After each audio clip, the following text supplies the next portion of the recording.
One thing still puzzles me, observed Dante, and that is how you managed to do all this by daylight. I worked at night also, replied Faria. Night? Why, for heaven's sake, are your eyes like cats that you can see to work in the dark? Indeed they are not, but God has supplied man with the intelligence that enables him to overcome the limitations of natural conditions. I furnished myself with a light. You did? Pray tell me how. I separated the fat from the meat served to me, melted it, and so made oil. Here is my lamp. So saying, the abbé exhibited a sort of torch very similar to those used in public illuminations. But how do you procure a light? Oh, here are 2 flints and a piece of burnt linen. And matches?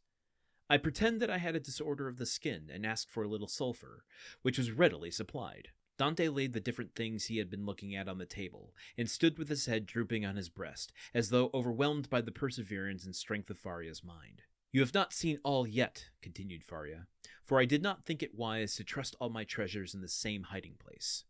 Let us shut this one up. They put the stone back in its place. The abbé sprinkled a little dust over it to conceal the traces of its having been removed, rubbed his foot well on it to make it assume the same appearance as the other, and then, going towards his bed, he removed it from the spot it stood in.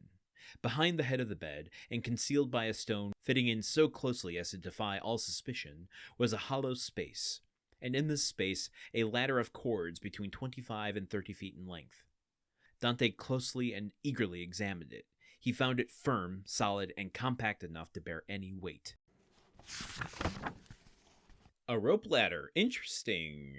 Okay, so we are seeing the implementations of what Faria's plan was going to be, right? The tools of the trade. Like, he had thought all this through and had the means and the tools to escape. Not just, the tools for digging, but like he had thought it all through and has already created all he needs to escape, including this rope ladder.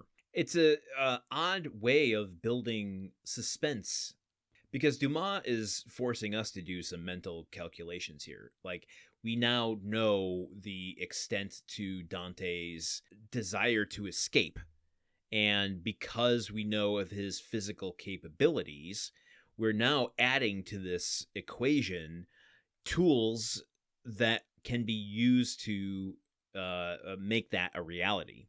The things that are currently missing, these missing pieces that maybe we'll continue to get throughout this chapter, or even in the following passage or two, is the mental part, the thing that the Faria is providing, the mental game, the forward thinking, the foresight, the ability to think it through all the way and all the different variables in which it could go wrong.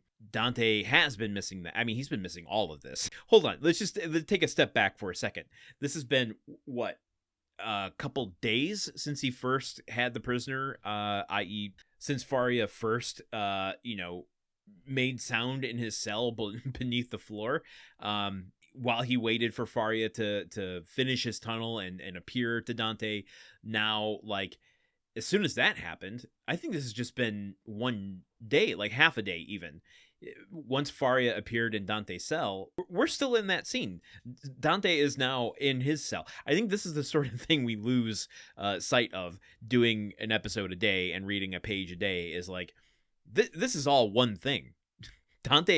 All of Dante's revelation and reeling of the mind is happening so quickly. This is too much for the brain to absorb. This is Neo getting plugged into the Matrix and downloading an entire learning program to his brain immediately. That kind of immediate physical pain that he feels when he's plugged in for the first time and that needle goes into the back of his head. That's what Dante's experiencing here. A complete just shattering of what he thought was possible. And anyway, getting back to the suspense that Dumas is providing here not through action necessarily, but through potential, is kind of an interesting technique. One that I'm struggling to think of another scenario, another book or story that does that. I'm sure there are plenty, but it requires a patience. It requires a lot of setup and a lot of trust in your audience to not need action all the time. Because I would imagine, too, that the action that this is leading to is going to have all the more weight to it with all of this work done to really build it out. So while it might seem a little excruciating here on our show, going so slow day to day, it's not for want of purpose. There's something going on here that Dumas is doing, and I think it might be subtle, and we might not be picking it up without these conversations. So I'm glad we're doing it this way, and we can take a step back, look at the grander scope of the story, or zoom in on something to see if it has deeper meaning.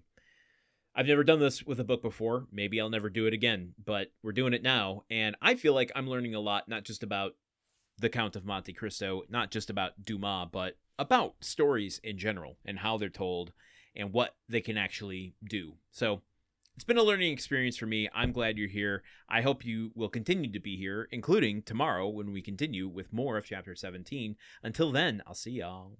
Goodbye. The Countdown of Monte Cristo is part of the Gruntwork Podcast Network. This show is produced, edited, and hosted by Landon Solano.